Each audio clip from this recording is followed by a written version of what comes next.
Disability Awareness merupakan sebuah program kerja dari Departemen Advokasi yang berada dalam naungan Forum Mahasiswa Peduli Inklusi Universitas Brawijaya. Pada tahun ini dikarenakan adanya pandemi COVID-19, kami hadir melalui platform sosial media Instagram. Di platform tersebut kami berbagi dalam bentuk podcast, video, maupun teks bergambar. Hari ini kita akan sharing nih. Kita akan sharing tentang kesetaraan, tentang inklusivitas, tentang apa sih itu disabilitas, dan sebenarnya kita buat anak muda tuh apa sih yang bisa kita lakukan untuk mereka. Halo Kak Indah dari komunitas Sahabat Belajar dan Kak Mario dari Sunyi House of Coffee and Hope. Boleh cerita dong Kak tentang komunitas dan bisnis berorientasi disabilitas yang telah Kakak rintis? Komunitas Sahabat Belajar itu apa sih? Nah, komunitas ini adalah komunitas sosial yang memang fokus di bidang pendidikan anak-anak marginal yang ada di Surabaya. Nah, kenapa ya di Surabaya, di kota besar, dan masih ada ternyata anak-anak marginal yang putus sekolah? Nah, kami tahun 2018 awal memang baru resmi dibentuk adanya komunitas, tapi sebenarnya pendekatan awalnya sejak tahun 2015. Kalau mau ceritain sedikit tentang Sunyi ini, sebenarnya Sunyi itu adalah jawaban kita terhadap dunia yang terjadi sekarang. Dunia yang sebenarnya bilangnya mengangkat tinggi kesetaraan dan kemanusiaan, tapi kenyataannya mengangkat kepentingan pribadi dan hanya orang-orang tertentu. Memang nilai kemanusiaan dan kesetaraan itu masih sangat jarang dipahami sama orang, bahkan sama mereka yang dianggap ahli sekalipun. Jakarta, di Indonesia banyak banget ide-ide luar biasa, banyak banget ide-ide out of the box. Tapi apakah semua ide itu harus tentang profit? Bisa kok sebuah bisnis mengangkat kemanusiaan.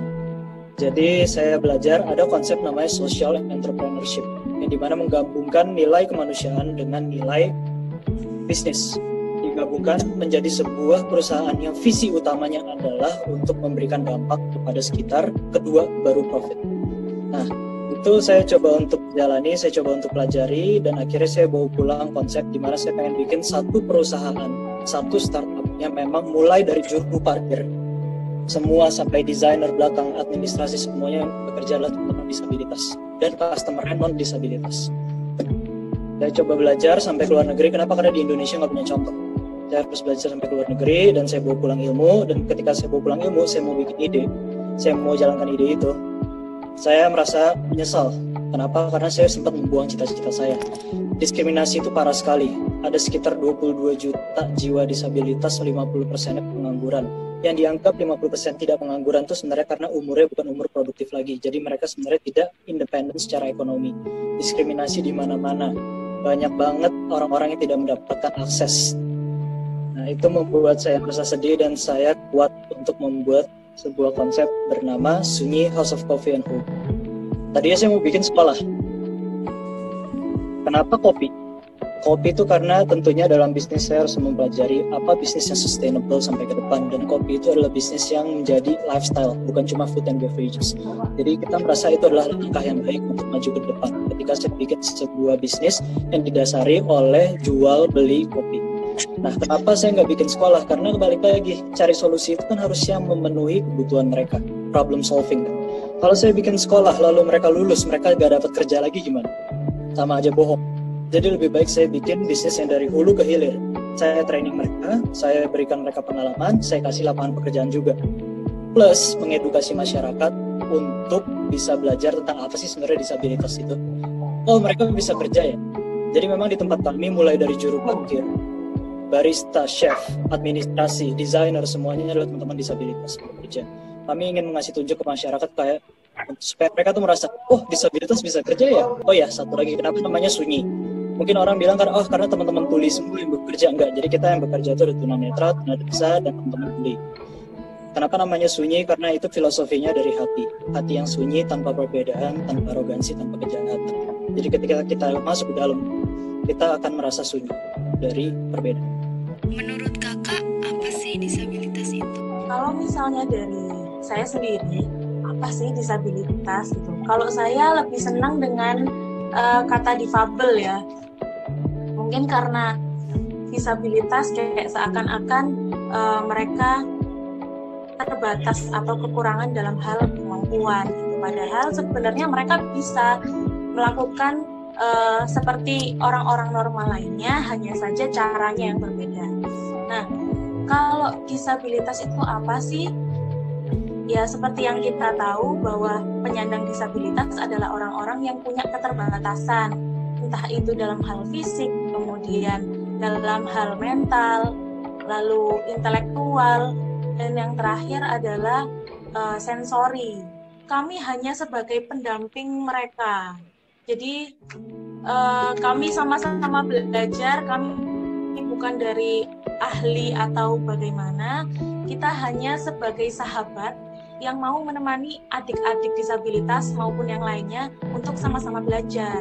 Nah, kami bekerja sama dengan para ahli seperti psikolog, kemudian terapis dan sebagainya, agar mereka ini juga mendapatkan hak yang sama nih dalam hal pendidikan seperti itu. Menurut kakak, bagaimana inklusivitas itu? Inklusivitas adalah bagaimana kita bisa menempatkan diri seperti orang lain, atau mungkin lebih sederhananya dengan bagaimana kita bisa berempati. Kalau misalnya kita ngomong inklusivitas di Indonesia saat ini, kalau dari segi apa ya,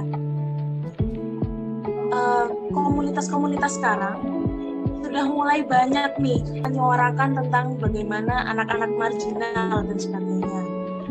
Apalagi didukung dengan teknologi yang cukup canggih ya, dengan sosial media, hanya sekedar satu informasi dalam waktu beberapa detik tersebar ke seluruhnya. Seharusnya adanya gerakan-gerakan tersebut menumbuhkan empati masyarakat Indonesia nih melalui sosial media. Cuman dalam pelaksanaannya memang selama ini orang-orang, apalagi pandemi ya, karena jarang keluar rumah, ada anjuran pemerintah untuk tetap di rumah saja dan sebagainya. Akhirnya kalau menurut saya, orang-orang hanya sekedar simpati. Simpati berarti hanya sekedar kasihan, hanya sekedar tertarik sajalah. Tapi kalau berempati, bahkan sampai merasa kayaknya ini harus dibantu, kayaknya anak ini harus didampingi, itu masih sedikit yang terjun ke lapangan. Bagaimana kakak bisa masuk di dunia inklusivitas? Saya menghabiskan waktu bertahun-tahun untuk berempati. Tadi yang sudah diceritain oleh Kak Endah, ada beda ya empati sama simpati. Simpati itu adalah rasa kasihan. Empati adalah action, di mana kita masuk ke sepatu mereka. Kita pelajari hidup mereka, budaya mereka, bahasa mereka. Menghabiskan waktu sekitar 3 tahun untuk berbaur sama teman-teman disabilitas sebelum saya bisa mencetuskan ide ini. Masalah kedua adalah dari segi ekonomi itu sendiri. Bagaimanapun juga ide ini muncul di 2016 dan saya masih kuliah waktu itu, tidak punya uang. Dan ketika saya mengajukan proposal dan ketika saya presentasi kepada para investor, mereka tertawa. Mario, konsep kamu nggak bisa. Jakarta belum siap, Indonesia belum siap menerima disabilitas. Jadi ide saya dibuang mentah-mentah sampai saya harus bekerja menjadi profesional sekitar 3 tahun untuk menabung sendiri. Dan akhirnya saya dan teman-teman saya punya modal dan kita tabung sendiri. Kita coba untuk membuat sebuah konsep bisnis yang menarik dan tentunya berdampak kepada masyarakat disabilitas, dan akhirnya sekarang ya kita bisa menuju IPO karena memang idenya sudah diterima. Lalu yang ketiga masalahnya dari masyarakat. Karena saya takut. Waktu awal tuh saya bikin konsep adalah bangunannya semua ramah disabilitas dan di sini pesan harus pakai bahasa isyarat. Saya takut masyarakat beneran takut. Masyarakat tidak mau menerima. Nanti ada diskriminasi atau gimana. Apalagi kita tidak pernah menyebutkan Sunyi House of Disability, kita nggak pernah menjual nilai disabilitas mereka. Nah, akhirnya mereka datang customer, tapi ternyata efeknya sangat positif. Itu sangat benar-benar bikin hati saya renyuh karena sampai sekarang aja banyak banget customer yang sekarang main sama karyawan saya. Kita coba untuk membuat inklusivitas dari lapangan pekerjaan, dari edukasi kepada masyarakat, melalui sebuah konsep yang sangat terkenal di anak muda, yaitu kopi. Rekrut, kita nggak pernah rekrut minta pengalaman kerja, karena sama aja saya diskriminasi. Mereka aja susah cari kerja, masa saya minta pengalaman lagi. Jadi saya cari semangat tinggi. Kita training semua dari zero, dari nol. Mulai dari leadership, communication, ekonomi, hard skill, soft skill, semua kita training. Dan gimana cara trainingnya? Susah dong. Apalagi dunia ini dirancang untuk kita yang non-disabilitas. Gimana caranya bikin kopi, tapi semua mesin kopi harus pakai 2 tangan. Barista saya ada yang cuma memiliki 1 tangan. Jadi mesin kopi harus kita ubah.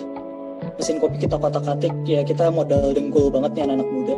Kita kotak-katik sendiri, kita bukan anak teknik, tapi kita cari cara deh. Gimana caranya memberikan akses. Karena itu yang mereka butuhkan.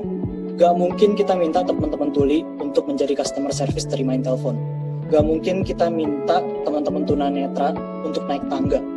Gak mungkin kita minta teman-teman kursi roda untuk naik tangga gitu kan. Jadi kita berikan akses. Teman-teman tuli kita berikan trainingnya berupa kertas atau misalnya modul yang isinya tuh gambar-gambar dengan detail tulisan, sehingga mereka yang memiliki kemampuan visual lebih dibanding kita itu bisa lebih paham. Untuk teman-teman yang tunanetra kita training dengan audio. Untuk teman-teman tunadaksa, kita atur semua, mejanya kita tinggiin, alat-alat kita ubah supaya bisa dioperasikan walaupun dengan 1 tangan. Jadi itu yang penting, perusahaan harus memberikan aksesibilitas, memahami dulu kebutuhan mereka, dan memberikan akses supaya mereka bisa kerja. Kondisinya sekarang gini, nggak setara, tapi kalau dikasih akses, mereka akan setara. Aksesibilitas yang penting. Jadi ketika saya training, saya memberikan aksesibilitas ke mereka, supaya mereka tuh setara sama kita. Tanpa akses, mereka tidak akan setara. Company lain juga seharusnya begitu. Saya sekarang dan Sunyi juga berperan sebagai konsultan, seperti contohnya dengan beberapa company sekarang Traveloka, Grab Indonesia, Tropicana. Mereka ingin mempekerjakan disabilitas. Nah, company kami hadir sebagai konsultan. Sampai sekarang Grab sudah meng-hire sekitar 15.000 disabilitas sebagai mitra. Itu juga karena kami bantu untuk konsultasikan. Gimana caranya mempekerjakan teman-teman disabilitas, gimana caranya memahami mereka, gimana caranya kita membedakan SOP. Gimana gak mungkin yang teman-teman yang mitra yang non-disabilitas menggunakan notifikasi suara, khusus mereka kita harus bikin notifikasi lampu, misalnya kayak gitu. Itu kita ajarin, supaya inklusivitas itu terbentuk. Jangan cuma dijadikan marketing, karena banyak banget company yang cuma jadikan disabilitas sebagai marketing. Langkah apa yang diambil saat pandemi? Kita mencoba untuk mengubah experience yang kita punya. Experience yang ada di Sunyi itu menjadi online. Mungkin yang awal kami lakukan adalah mengkampanyekan terkait sebenarnya corona ini penyakit apa sih, seberapa jauh nih bahayanya gitu kan. Itu yang kami coba kampanyekan melalui diskusi dan sebagainya, agar mereka tidak takut untuk terjun ke lapangan. Mengajak teman-teman sekitar dulu sih, teman-teman sekitar yang tinggal di daerah pinggiran kota Surabaya untuk terjun langsung mendampingi anak-anak marginal. Ada pengalaman mengesankan? Pengalaman kami sebenarnya cukup beragam ya, karena kami tidak hanya mendampingi dari segi pendidikannya saja, tapi juga mendampingi dari segi kesehatan. Yang jadi salah satu pengalaman penting adalah kami yang tergabung dalam volunteer rata-rata bukan dari medis maupun dari sarjana pendidikan. Background kami adalah rata-rata anak-anak teknik nih, karena memang teman-teman ITS. Ada juga teman-teman dari UNER, UNESA, dan sebagainya. Nah, otomatis pengalaman kami sangat-sangat minim dalam hal pendampingan tersebut. Tapi nyata kunci untuk mendampingi mereka cukup satu, yakni sabar dan jadi sahabat mereka. Kalau pengalaman seru lainnya banyak sih, Kak. Apa pesan Kakak untuk teman-teman semua? Teman-teman, saya sih memiliki pesan bahwa sebenarnya kita semua itu sama, nggak ada bedanya. Hanya saja kita punya cara tersendiri untuk melakukan sesuatu. Nah, buat teman-teman yang non-disabilitas, yuk kita saling bekerja sama, kita semua sama, nggak ada bedanya. Jadi seharusnya kalaupun kita punya teman yang membutuhkan, ataupun saudara dan sebagainya, yuk kita saling membantu. Kemudian buat teman-teman disabilitas, kalian itu keren, kalian itu punya kemampuan tersendiri yang teman-teman non disabilitas itu nggak punya, gitu kan. kalian itu sama, kalian itu punya kemampuan yang sama, hanya caranya yang berbeda. So nggak ada alasan untuk berarti aku harus dikasihani, berarti aku harus diberikan cara yang lebih mudah dan sebagainya. Tidak ada alasan, karena semakin teman-teman merasa dikasihani, otomatis motivasi untuk bergerak lebih maju itu semakin menurun. Sedangkan kita hidup dengan kemajuan teknologi yang cukup pesat, dengan kemajuan zaman yang seperti ini, nggak bisa dipungkiri bahwa kita harus diam. Jadi yuk kita sama-sama maju, nggak boleh ada rasa rendah diri, dan kita saling membantu. Kalian pasti punya ide-ide kreatif kan, ide-ide luar biasa, ide-ide yang pasti tuh out of the box. Kalian mau bikin coffee shop, kalian mau bikin restoran, kalian mau bikin startup digital, terserah. Tapi coba selipkan nilai kemanusiaan di dalam ide kalian. Mungkin nasihat saya untuk teman-teman disabilitas, tunggu kami ya, anak muda, karena kita akan membuat perubahan. Kami akan berjuang melawan dunia. Kalian juga harus memenangkan pertarungan dengan diskriminasi dan dengan diri kalian sendiri. Jangan takut, jangan merasa minder, tenang aja, pasti akan ada orang yang menerima. Selamat berjuang sahabat inklusif.